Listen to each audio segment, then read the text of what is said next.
महाकुंभ 2025 एक विशेष अवसर है जिसमें धर्म, संस्कृति और आध्यात्मिकता का संगम देखने को मिल रहा है। इस महाकुंभ में कई साधु महात्मा और धार्मिक अनुष्ठान चर्चा का विषय बने हुए हैं, लेकिन इस बार एक विशेष पंडाल, जिसे तेजस पंडाल कहा जा रहा है, विशेष रूप से श्रद्धालुओं का ध्यान आकर्षित कर रहा है। तेजस पंडाल को अत्याधुनिक तरीके से सजाया गया है, जिससे यह न केवल आकर्षक है बल्कि भारतीयता का भी प्रतीक है।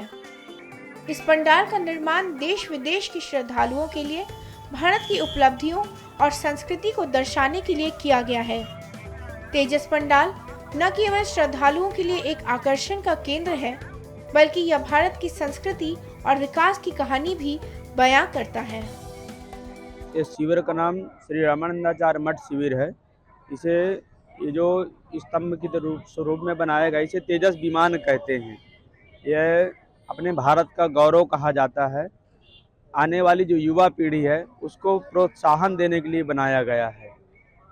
क्या उद्देश्य जा रहा है महाकुंभ से? उद्देश्य ये जा रहा है कि हमारे भारत के युवा भाईजन आगे बढ़ें और अच्छे अच्छे कार्यों में लगें, ताकि और भी हमारे भारत का जो है भविष्य गौरवान्वित हो। तेजस विमान हमारे राष्ट्र का, हमारे देश के लिए मान अभिमान का वो है, प्रतीक है।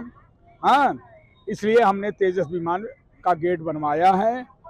तेजस विमान अपने स्वदेश में ही तेजस विमान बनाया गया और हमारे भारत के सैनिकों को वहाँ उनको ये विमान समर्पित किया गया और उससे उन्होंने यहाँ ये सब किया। उस पर मुझे गर्व है, इसीलिए मैं ये भारत को वहाँ एक निशान बना रहा हूँ। क्या विचार है महाराज जी कि महाकुंभ में इसको बनवाया गया? महाकुंभ में लोगों को संदेश देने के लिए कि जो भी हैं वो स्वदेशी बने, अपने देश का ही वस्तु बनाएं और उसी का इस्तेमाल करें।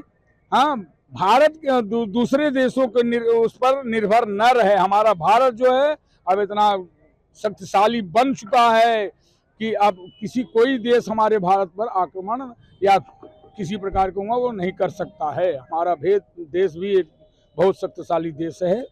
ये संदेश देने के लिए कि हमारा भारत भी बहुत शक्तिशाली देश है।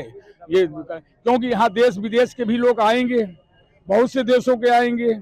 हाँ, इसलिए अभी तो इस पर पूरा अभी कार्य नहीं है, अभी इसमें लिखा ही जाएगा तेजस विमान।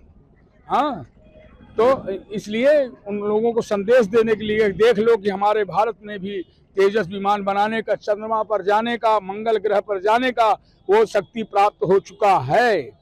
कोई इसमें उस गफलत में न रहे कि भारत अभी वही भारत है। भारत अब बहुत आगे बढ़ चुका है। अब भारत